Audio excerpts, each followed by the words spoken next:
Hi guys and welcome back. Today I'm going to be showing how to sew a simple t-shirt. You can use this video as a tutorial for my t-shirt and tunic patterns that I'll link to below. Of course, you can also use it to make any other t-shirt that you happen to have a pattern for, that you self-drafted or that you copied from your favorite ready-to-wear t-shirt. I also have a tutorial on how to draft the sleeve and the bodice for knit fabrics that you can use as well to make your own t-shirt pattern, and I'll link to that as well. So let's assume that you already have cut the pattern details. If it is a simple t-shirt, that would be 2 sleeves, a front, a back and a binding tape. I'm going to cut the binding tape right now.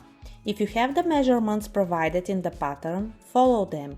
If you don't, because you've drafted the pattern yourself, cut the binding as wide as you want it to be and a couple of inches shorter than the neckline length. You need the binding shorter because it has to gather the neck opening, otherwise your neckline will look stretched. I'm also going to put this cute heat transfer sticker on the front. I use this to add variety to my and my family's wardrobe.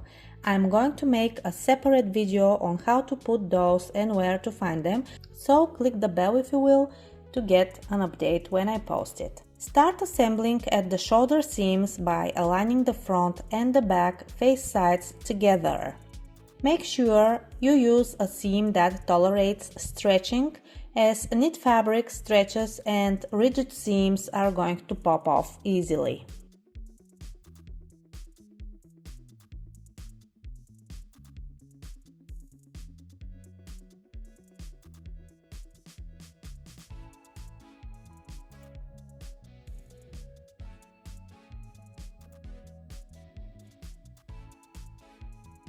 Once you make the shoulder seams, start pinning the sleeve to the armhole.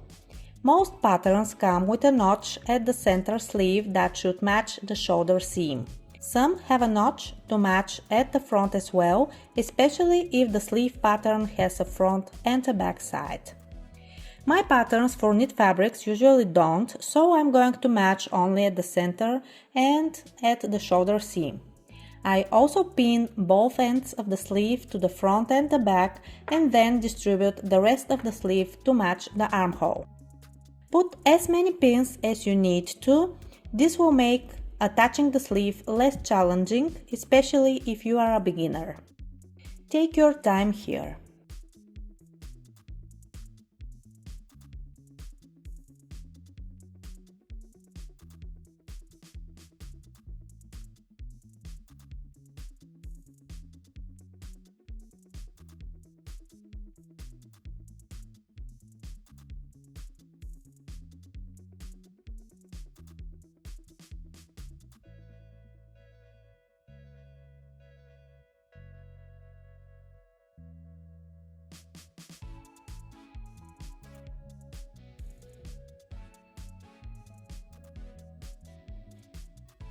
When both sleeves are attached, it's time to make the side seams. Turn the t-shirt inside out, match at the armhole seams, and sew. You can put as many pins as you need here as well to make sure nothing moves and stretches, especially if you are working on a patterned fabric like stripes, for example. Next, I'm going to work on the binding tape. Turn the t-shirt inside out as the binding is attached to the face side of the t-shirt. Fold the binding tape in half, face sides together and join both ends. The tape forms a circle that is going to go around the neck opening and keep it gathered and durable to all the stress and stretch that happens in this area. I'm going to fold the binding in half, wrong sides together. I'm going to make sure that both ends of the seam point in different directions so that the seams don't bulk too much when I attach it to the neckline. By the way, you can stay stitch both ends of the binding together close to the edge so that they don't move. This way, attaching the binding to the neckline is going to be much easier. I'm marking the center back and center front with notches to help me distribute the binding better. I find the centers of the front and back by aligning at the shoulders. Match the seam of the binding with the center back notch. Make sure that the binding tape can go all around the neckline on the face sides. I didn't position it well, so I'm going to flip it over.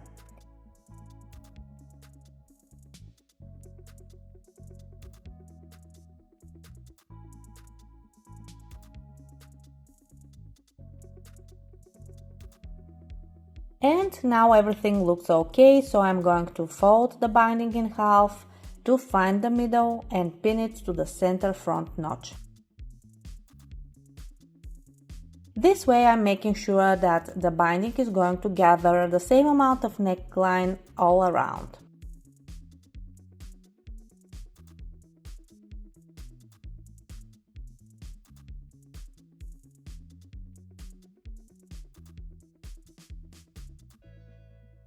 Then I pull the binding just enough to match the neckline as it is a bit shorter and put pins to fix it in place.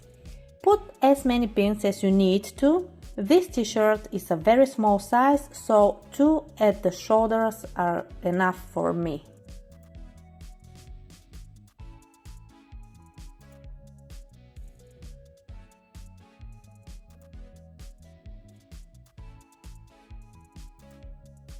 I'm serging the binding, so I'm careful not to cut much. I don't want to eat up the width of the binding here and there. If you serge as well, you can switch off the knife of the serger.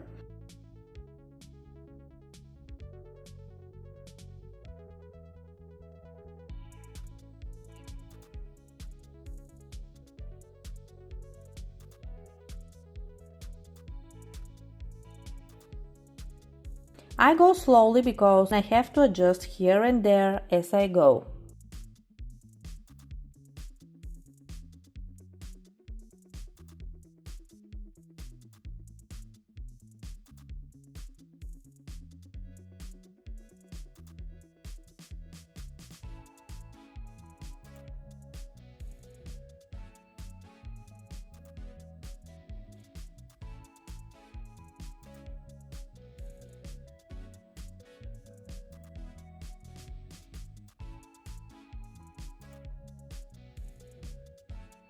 And the last thing I need to do is to hem the sleeves and the bodice. For hems on knit fabrics like the t-shirt jersey I'm using in this example, my first choice would be a cover stitch machine. I don't happen to have mine here right now, so I'm going to use the twin needle to fake it. You can use a zigzag seam or any other stretch seam that your machine offers. Just don't use a straight stitch as it's going to break easily when you stretch the garment. Unfortunately, this is all I have to show about this particular t-shirt. I'm sorry, but who doesn't film the end result when they make a YouTube video? Well, that would be me, but I have plenty of other t-shirt projects that I finished following these exact steps, so I'm going to show some of them instead. And this is what I have to deal with when I try to take product pics. I hope you enjoyed this video. If so, please like it, subscribe and hit the bell for updates. If you use any of my tutorials to fix or make something on your own, tag me on Instagram at Sewing for a Living so I can see it and love it. Thank you so much for watching, and I'll see you in the next one. Bye!